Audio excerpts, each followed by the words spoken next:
ሱራፌል ለሳሚ ደውሎ እባክህ ሳሚ ቤዛን አግኝልኝ፣ እኔ ባዶ ቤት ሊበላኝ ነው ቤቱ ራሱ፣ እናንተም ጥላችሁኝ ሄዳችሁ ቤዛን የት ብዬ ልፈልጋት? እባክህ ሳሚ እባክህ አግዘኝ በማለት ይጠይቀዋል። ሳሚም እኔ ምን ላድርግ ብለህ ነው ሱራፌል? እኔም እኮ እየፈለኳት ነው፣ ግን የት እንዳለች አሁንም ቢሆን አላወኩም። ገና ፍለጋ ላይ ነኝ።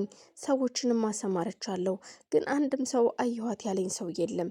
ምን ማድረግ እንዳለብኝ ግራ ገብቶኛል ሲለው፣ እባክህ ሳሚ እባክህ፣ መጠጡ ራሱ እንደማይጠጣ ታውቃለህ? ልጠጣ እንኳን ብርጭቆ ላይ ቀድቼው ወዳፌ ስለው ያስጠላኛል። እናም እባክህን የቤዛን ነገር ሳሚ ዛሬ የሆነ ነገር እንድታሰማኝ ይፈልጋለሁ በማለት ስልኩን ይዘጋበታል። ሳሚ ይዘጋበት ስልኩን። እሺ እየፈለኳቴ ነው፣ ቤዛ ላንተ ብቻ ሳትሆን ለእኛም ታስፈልገናለች እና ምን ፍለጋ ላይ ነኝ በማለት ይነግረዋል። በተከታታይ ሉላም ደውላ እኔ ዛሬ ምርማሪ ፖሊሱን እንደምንም ብዬ መኪና ውስጥ ገብቼ ከኋላ ወንበር ቁጭ ላለው ተደብቄ ሲገባ ለማገት አስቤያለሁ እና ምን ትለኛለህ? ይህንን ማድረግ አለብኝ ግዴታ ቤዛን ለማግኘት። ምክንያቱም ለምን የዛን ቀን ቤዛ የታገተች ቀን ለምን እሱ እዛ ቤት መጣ? እንዴት ሊመጣ ይችላል? ይኸውልህ ሱራፌል ስትለው ምን ሆነሻል ሉላ? ጭራሽ ሌላ ወጥመድ ውስጥ እየገባን እኮ ነው። እንደዛ ማድረግ የለብሽም አደራሽን። ምርማሪ ፖሊሱን ምንም ነገር እንዳታደርጊው። በተረጋጋ መንፈስ ግን ማድረግ ካለብሽ ሌሎች ነገሮችን ተከታታይ፣ አብረሹ ተከታታይ መውጫ መግቢያውን፣ ምን አይነት ሰዎች ይወጣሉ ይገባሉ እዛ ቤት የሚለውንም ተከታታይ እንጂ ሌላ ምንም አይነት ሌላ ወንጀል እንዳትሰሪ እባክሽን በማለት ይለምናታል። ሉላ ኧረ እባክህ እሺ በቃ ለማንኛውም አዲስ ነገር ሲኖር ደውልልሃለሁ ብላ ነበር የዘጋችው። ሉላ መርማሪ ፖሊሱን ለማገት ስታስብ አንድም መታሰር እንዳለባት እንደምትያዝና እንደማታመልጥ፣ ምክንያቱም ለእህቷ መስዋዕት መክፈል ስላለባት ያንን ነገር እንደምታደርገው ታስባለች። እንደገና ደግሞ ለምንስ መታሰር ፈለግኩኝ?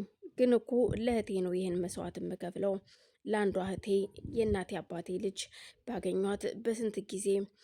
ሁለተኛ እኔ ነኝ እዚህ ጦስ ውስጥ ሁሉ እንዲገቡ ያደረኳቸው በእኔ ምክንያት ነው። ስለዚህ ማድረግ ያለብኝን ማድረግ አለብኝ።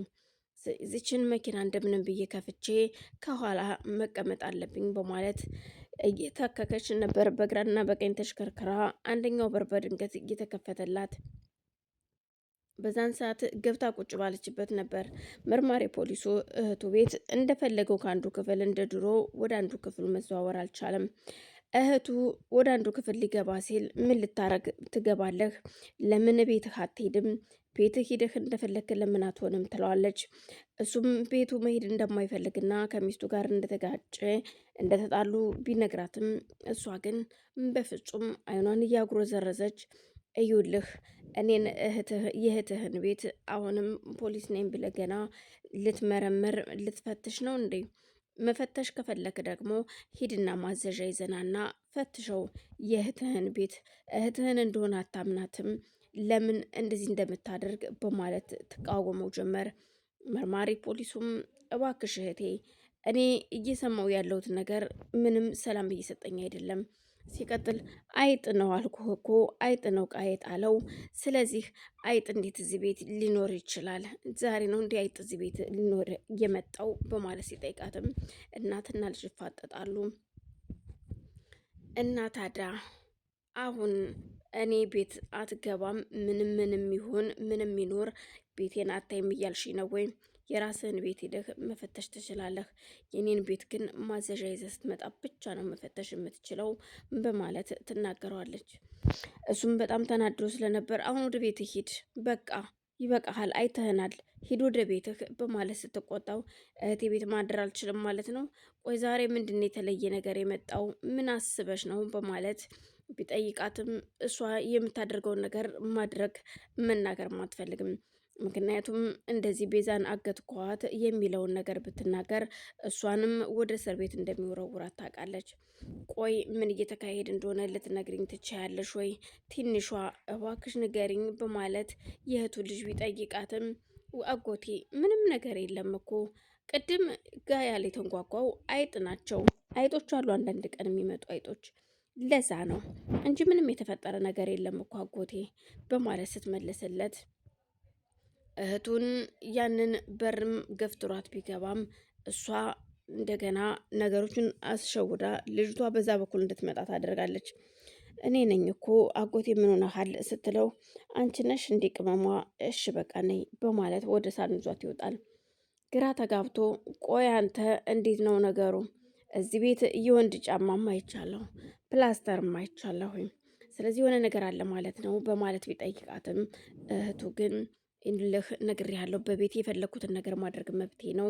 መፈተሽ ካለብህም ደግሜ ልንገርህ፣ ማዘዣ ይዘና ሂድና አይካልክ ደግሞ የኔን ቤት መፈተሽ አትችልም። ሂድ ወደ ቤትህ፣ ቤትህ ሂድ፣ ቤት አለህ፣ ትዳር አለህ፣ ቤቴም ትዳሬም በቃ የለኝም እኔ ከዚህ በኋላ በማለት ቢነግራትም አሁን ለእኔ ጦስ ልትሆነኝ ነው እንጂ ትዳርህና ቤትህን አክብር በማለት ትቆጣለች።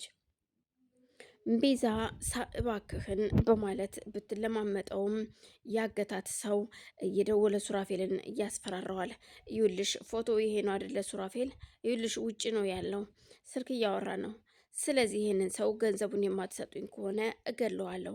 ሱራፌልን ምንም እንደምታደርገው እባክህን እባክህ ተለመነኝ፣ እኔ ቤቴንና ሆቴሌንም ቢሆን ሽጬ ብርህን እሰጥሃለሁ በማለት ብትለማመጠውም እሱ ግን ብሩን አሁን እንድሰጪ ነው የምፈልገው ይላታል። ሱራፌል ጋር ደውሎም ሲያናግረው እባክህ ቤዝን ምንም እንዳታደርጋት፣ እኔ ቤትም ቢሆን ለምኝም ቢሆን ገንዘቡን እከፍልሃለሁ እባክህን